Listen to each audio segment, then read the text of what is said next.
Even 2 centuries after his downfall, one name continues to echo through the halls of every military academy on Earth: Napoleon Bonaparte.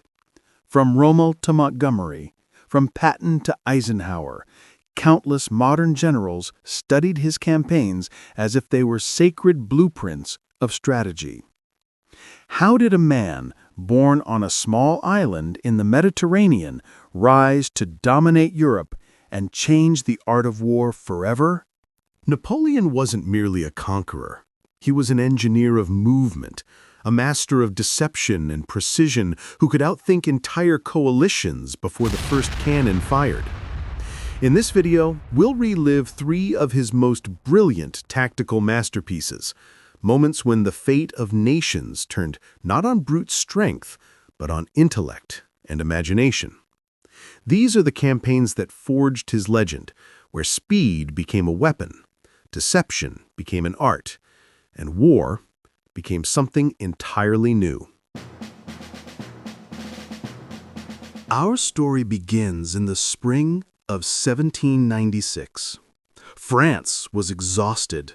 The revolution had bled the nation dry. Its armies were hungry, unpaid, and weary. Yet in this chaos, a 26-year-old general named Napoleon Bonaparte took command of the struggling army of Italy. He faced a nearly impossible situation. His 38,000 French soldiers were spread thin across the mountains of northern Italy, facing 2 larger armies, the Austrians to the east and the Piedmontese to the west. Together, they outnumbered him almost 2 to 1. But Napoleon possessed something his enemies lacked: imagination. Where most saw exhaustion, he saw opportunity. He realized that if he could strike before the 2 enemy forces united, he could destroy them one by one. The challenge was keeping them apart and in the dark. To achieve this, he turned to deception. He ordered feint attacks toward Genoa, deliberately misleading the Allies into believing that his main push would come from the east. Meanwhile, he gathered his real striking force to the west, preparing to sweep through the mountain passes and fall upon the unsuspecting Austrians first. The plan depended on speed and secrecy. At dawn on April 11, 1796, he struck at the town of Montenotte. The Austrian lines, expecting no serious attack, were overwhelmed. Within hours, their position collapsed. Napoleon did not pause. He surged forward, capturing Millesimo on the 14th, then pressed the attack at Dego, splitting the Austrian and Piedmontese armies apart. His troops marched relentlessly, covering ground at a pace unheard of in 18th-century warfare. By the 16th, the Austrians were retreating in disarray toward Alessandria, abandoning their allies. The Piedmontese, isolated and desperate, attempted to regroup behind the Tanaro River, but Napoleon would not give them time to breathe. He advanced so rapidly that the Piedmontese found themselves attacked from multiple directions at once. Their commander, the respected General Cully, was killed amid the chaos, and his army was annihilated. Within 10 days, 2 enemy armies had been shattered, and Napoleon's name was being whispered across Europe. Montenotte revealed the core of his genius: divide, deceive, and destroy. He understood that victory wasn't about numbers. It was about motion, timing, and nerve. The campaign not only secured northern Italy for France, but also announced the arrival of a new kind of general, one who made war an art form. Nearly a decade later, in 1805, that same general had become emperor. But the world had not forgiven him.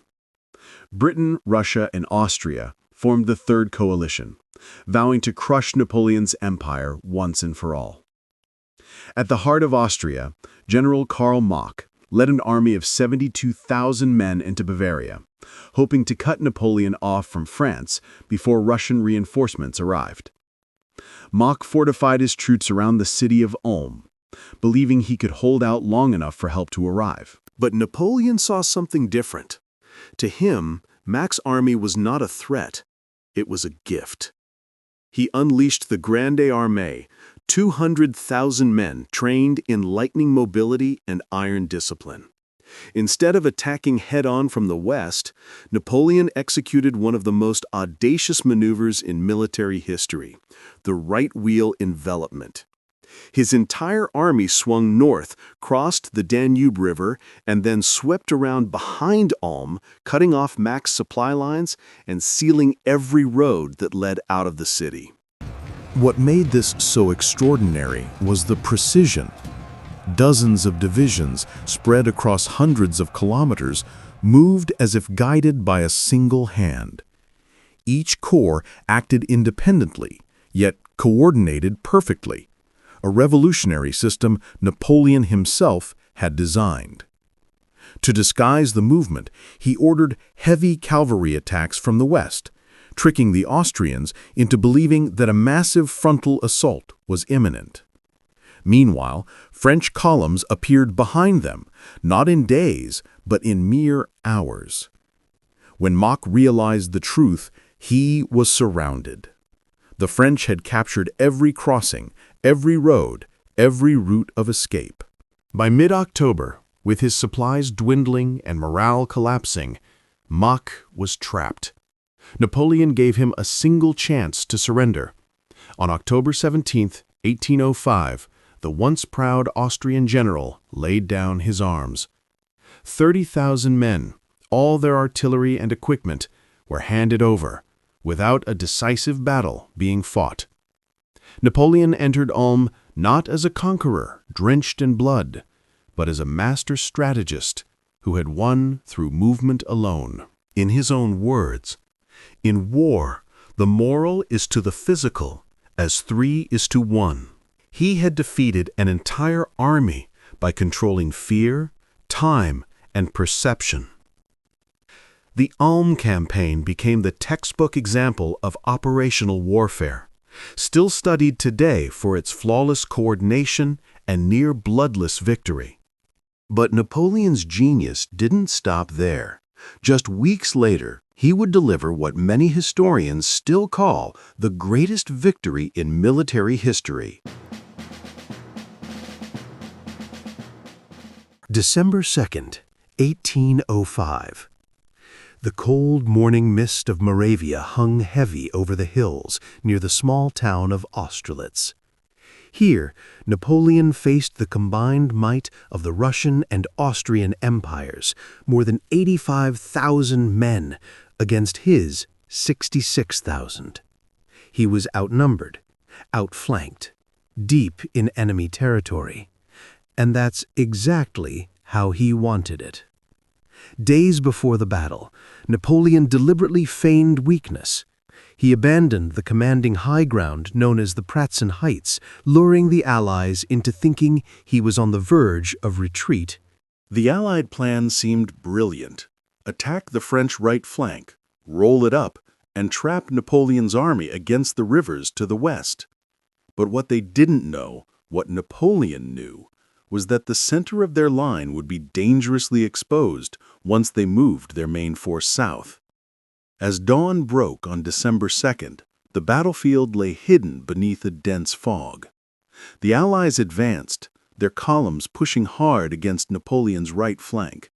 For hours, brutal fighting raged around the villages of Telnitz and Sokolnitz as French troops held their ground with bayonets and musket fire.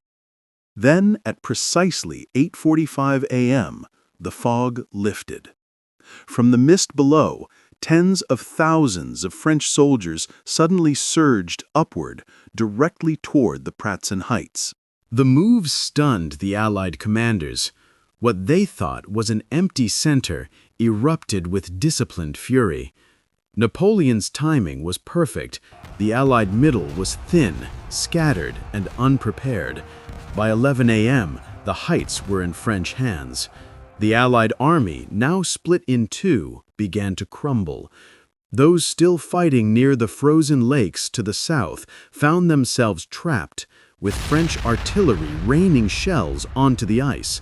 As the cannon fire roared, the surface began to shatter. Chaos followed. Thousands were killed, wounded, or captured as the Allied line disintegrated.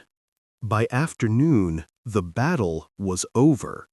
Napoleon had destroyed an army twice his size, and in doing so, reshaped the map of Europe. Austerlitz was more than a victory.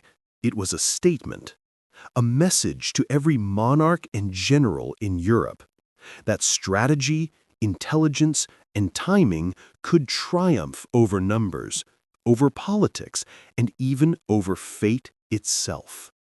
Historians would later call it the Battle of the Three Emperors, but to Napoleon, it was something simpler, proof that genius could still bend destiny to its will. From the mountains of Italy to the plains of Moravia, Napoleon Bonaparte transformed warfare into an art of motion, deception, and precision. His enemies often had larger armies, stronger positions, or better supplies, but they never had what he possessed, an imagination powerful enough to reshape the battlefield before the first shot was fired. So, what do you think? Was Napoleon's greatest weapon his army or his mind? Tell me in the comments which of his campaigns fascinates you most, and which commander's tactics you'd like to explore next. And if you enjoy diving deep into the minds of history's greatest strategists, make sure to subscribe, because the next legend of military history is coming soon.